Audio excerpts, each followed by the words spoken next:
प्रदेश के पुलिस बेड़े में बड़ा प्रशासनिक फेरबदल हुआ है। 24 आईपीएस अफसरों के तबादले हुए हैं। आईपीएस लक्ष्मण दास को लगाया गया है SP CID crime branch Jaipur. IPS Rajesh Kumar Yadav को लगाया गया है पुलिस उपायुक्त जोधपुर शहर। आईपीएस राजश्री राज वर्मा को लगाया गया है पुलिस अधीक्षक झुंझुनू। आईपीएस वंदिता राणा को लगाया गया है पुलिस अधीक्षक कोटपूतली बहरोड। आईपीएस ज्येष्ठा मैत्रेयी को लगाया गया है पुलिस अधीक्षक भिवाड़ी। आईपीएस सागर को लगाया गया है पुलिस उपायुक्त यातायात जयपुर। आईपीएस स्मिता श्रीवास्तव को लगाया गया है एडीजी एसीबी द्वितीय जयपुर। आईपीएस विपिन कुमार पांडे को लगाया गया है एडीजी तकनीकी सेवाएं जयपुर। आईपीएस भूपेंद्र साहू को लगाया गया है ADG civil rights and anti human trafficking Jaipur. IPS Jaynarayan को लगाया गया है महानिरीक्षक police SSB Jodhpur. IPS Anil Kumar को डीआईजी पुलिस भर्ती एवं पदोन्नति बोर्ड जयपुर लगाया गया है। इसके अलावा भुवन भूषण यादव को लगाया गया है पुलिस अधीक्षक सीकर। आईपीएस राजन दुष्यंत को लगाया गया है अधीक्षक भीलवाड़ा। आईपीएस शंकर दत्त शर्मा को लगाया गया है एसपी हाउसिंग मुख्यालय जयपुर। आईपीएस राममूर्ति जोशी को लगाया गया है पुलिस अधीक्षक जीआरपी जयपुर।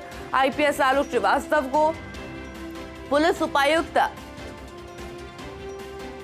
आयुक्तालय जोधपुर लगाया गया है। आईपीएस पूजा वारक को एसपी फलौदी। विनीत कुमार बंसल को एसपी केकड़ी। आईपीएस श्याम सिंह को एसपी डूंगरपुर। आईपीएस नरेंद्र सिंह को लगाया गया है एसपी ब्यावर। आईपीएस अनिल कुमार को एसपी सिरोही। आईपीएस ज्ञानचंद यादव को एसपी जालोर। आईपीएस सुरेंद्र सिंह को लगाया गया है कमांडेंट 8वीं बटालियन आरएसी दिल्ली।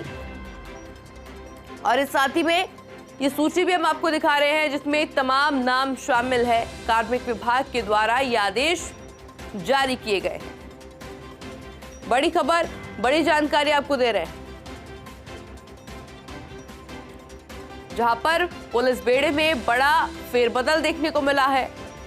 और इसी खबर पर अधिक जानकारी के लिए मेरे साथ मेरे सहयोगी डॉक्टर ऋतुराज भी जुड़ चुके हैं। ऋतुराज, किस तरह से देख रहे हैं इस सूची को? देखिए, पूरी जो सूची है उसमें जो कोशिश की गई है वो लोकसभा चुनाव से पहले जो फील्ड में प्रशासनिक अधिकारियों को एडजस्ट करने की कोशिश है इसमें देखी जा रही। दूसरी ओर जो पहले सूची जारी हुई थी 16 फरवरी को, उस सूची में जो करीब 15 नाम ऐसे हैं उस सूची में भी थे और इस सूची में भी हैं। यानी कि कुल 6 दिनों में उनकी जिम्मेदारी बदल दी गई है। तो ये अहम इसमें बात है, जिसमें जो 24 आईपीएस की तबादला सूची है उसमें अतिरिक्त चार्ज को भी अगर हम मिला दें तो 13 जिलों में एसपी बदले गए हैं और कुल मिलाकर 16 एसपी इधर उधर किए गए हैं। जो लोकसभा चुनाव के लिहाज से जो जिलों में कानून व्यवस्था और पुलिस बेड़े की जो अहम कड़ियां हैं उनको यहाँ पर मजबूत करने की कोशिश देखी जा रही है। अतिरिक्त चार्ज मिलाकर एडीजी स्तर के 4 अधिकारी, 1 आईजी स्तर के अधिकारी, 2 डीआईजी स्तर के, 3 उपायुक्त स्तर के अफसरों को इधर उधर किया गया है। वहीं पुलिस बेड़े की 3 अहम विंग है जो एसीबी है, सीआईडी है, यातायात है, इसका इस सूची में ध्यान रखा गया है। और अगर 15 नामों की बात करें जो 16 फरवरी की सूची में भी शामिल थे, तो उनमें भुवन भूषण यादव को पुलिस उपायुक्त पूर्व जोधपुर में लगाया था पहले और अब सीकर का एसपी बनाया गया है। राजन दुष्यंत को जोधपुर पश्चिम में उपायुक्त लगाया था, अब भीलवाड़े के एसपी पद का जिम्मा दिया गया है।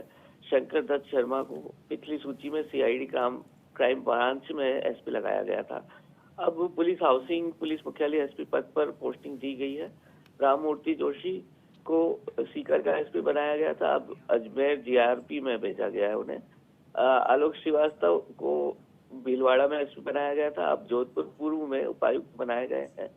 विनीत कुमार बंसल पिछली सूची में ब्यावर एसपी बनाए गए थे और अब केकड़ी एसपी पद की जिम्मेदारी दी गई है इन्हें।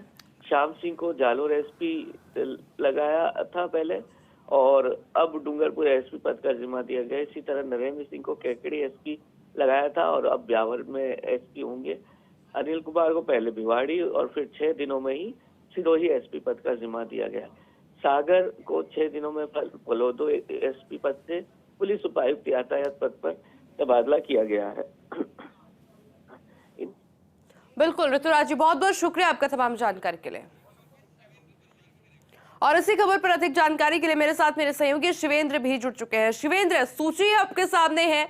अब देखिए, जब जब इस तरह से तबादले होते हैं, नवाचार की शुरुआत हो जाती है, नए सिरे से काम की शुरुआत होती है, सबसे ज्यादा प्रभाव कहां पड़ता हुआ नजर आएगा? किस तरह से देख रहे हैं पूरी सूची को?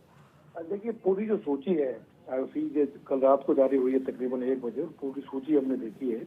और इस सूची में बहुत सारे ऐसे अधिकारी हैं जिनका 3-4 दिन के बाद फिर से तबादला कर दिया गया है। राममूर्ति जोशी, जिनको कुछ दिन पहले सीकर लगाया था, उनको जीआरपी अजमेर लगा दिया। शंकर दत्त शर्मा, जो कुछ दिन पहले ही क्राइम ब्रांच में लगाए थे, उनको भेज दिया हाउसिंग में, पुलिस हाउसिंग में। पूजा बाना, उनको फलौदी। दिलीप कुमार बंसल, जो पहले ब्यावर थे, उनको केकड़ी लगा दिया। श्याम सिंह, जिन्होंने ज्वाइन कर लिया था जालौर में कह दिया था कि अपराध को खत्म करेंगे, अब उनको भेज दिया डूमर को। इसी तरीके से और भी बहुत सारे अधिकारी हैं इस सूची में जिनका कुछ दिनों के बाद वापस तबादला हो गया। जैसे बंदिता राणा सिरोही में लगी थी एसपी, अब उनको कोटपुतली बहरौल भेज दिया गया है। इसी तरीके से ऋषिराज वर्मा है, वो झुंझुनू आ गए हैं। झुंझुनू में पहले ज्ञानचंद लगे थे, वो वहां से हटा दिया गया है। तो ये ऐसी सूची है। कई अफसर तो ऐसे हैं जिनको एक ही दिन हुआ है ज्वाइन कर रहे हुए नई जगह पर, लेकिन उनका कल रात को ट्रांसफर कर दिया गया है, तबादला कर दिया गया है। अब इस पूरी सूची को लेकर आईओसी जो फीडबैक है लोगों के बीच, पुलिस अधिकारियों के बीच, वो बहुत अच्छा फीडबैक नहीं है। इस सूची को लेकर फीडबैक इस तरह का है कि जो लोग इंतजार कर रहे थे बीते 5 साल तक, जो अच्छी पोस्ट पर नहीं रहे पुरानी सरकार में, कि इस सरकार में उनको अच्छा मौका मिलेगा, उनको इस सरकार में भी अच्छी पोस्टिंग नहीं मिल पाई है। और बहुत से अधिकारी ऐसे थे जो पिछली सरकार में भी प्राइम पोस्टिंग पर रहे, अच्छी जिलों में रहे, उनको इस सरकार में भी अच्छे जिलों में पोस्टिंग मिली है। एक और बात है लोगों के बीच में, हालांकि जरूरी नहीं कि सही हो, लेकिन जो हम आईपीएस के बीच की चर्चा है वो दर्शकों को बता रहे हैं। वो चर्चा ये है कि प्रमोटी जो आईपीएस अधिकारी हैं उनको बहुत ज्यादा इंपोर्टेंस दिया गया है फ्रेश आईपीएस के मुकाबले। बहुत सारे ऐसे प्रमोटी आईपीएस हैं जिनको बड़े जिलों की कमान दे दी गई है, जिनको जो महत्वपूर्ण जिले माने जाते हैं वहां पर लगा दिया गया है। लेकिन अब ये अंतिम सूची मानी जा रही है, लोकसभा चुनावों की आचार संहिता लगने वाली है, तो अब जो पुलिस में फेरबदल होगा आईओसी, वो लोकसभा चुनावों के बाद होगा। ये कह सकते हैं कि लोकसभा चुनावों से पहले ये आखिरी फेरबदल है राजस्थान पुलिस में। बिल्कुल शिवेंद्र, बहुत बहुत शुक्रिया आपका तमाम जानकारी के लिए। और देखिए, जिस तरह से ये सूची सामने आई है, तमाम नाम इसके अंदर शामिल है। और इसमें से जिस तरह से देखिए, मेरे सहयोगी ऋतुराज जी बता रहे थे, शिवेंद्र ने भी बताया कि कुछ नाम इसमें ऐसे हैं जिनके तबादले 2 से 3 दिन के अंदर एक बार फिर से कर दिए गए हैं।